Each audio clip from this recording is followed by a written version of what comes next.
انبهار وصدمة الإعلام المصري بعد الاستقبال العالمي لبعثة الأهلي في المملكة المغربية للمشاركة في كأس العالم للأندية، وفرحتهم الشديدة بكرم ضيافة الشعب المغربي. بس بما إنك وصلك الفيديو ما تنساش تدعمنا بلايك وتشترك في القناة وتفعل زر الجرس.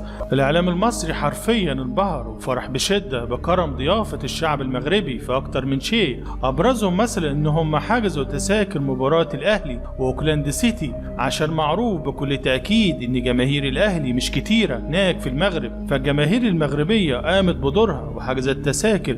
وده قريته في أكتر من صفحة مصرية إن رسميا نفاذ تذاكر مباراة الأهلي وأوكلاند سيتي في المغرب. تاني حاجة بقى هي إن بعثة الأهلي المصري أول ما حطت أقدامها في الأرض المغربية حست إن هي في مصر مش في بلد غريبة. تم استقبالهم استقبال رائع ومحسوش إن هم غرب في المغرب. وعلى فكرة الأهلي المصري دايم الترحال للمملكة المغربية، سواء بقى عشان واجه الوداد أو الرجاء في دوري أبطال أفريقيا أو في أكتر من مناسبة. الحقيقة من امبارح والإعلام المصري وأحمد شوبير وهو بيشكر في المغرب وبيقول إن بعثة الأهلي المصري هتكون وسط أهلها وناسها، وهيستمتعوا بالمكان اللي هيكون في مدينة اسمها الفنيبق في شمال المملكة، فندق على أعلى مستوى مجهز من الجيم والتدريبات وكل شيء. بصراحة هي المغرب كلها جميلة، وانا عارف ان كلامي دوت بيضايق ناس كتير، بس بصراحة اتفرجنا امبارح كمان على استقبال بعثة اوكلاند سيتي بشكل احترافي. مباراة الاهلي والاوكلاند سيتي هتكون يوم الاربعاء القادم باذن الله 1 فبراير في ملعب سعته تفوق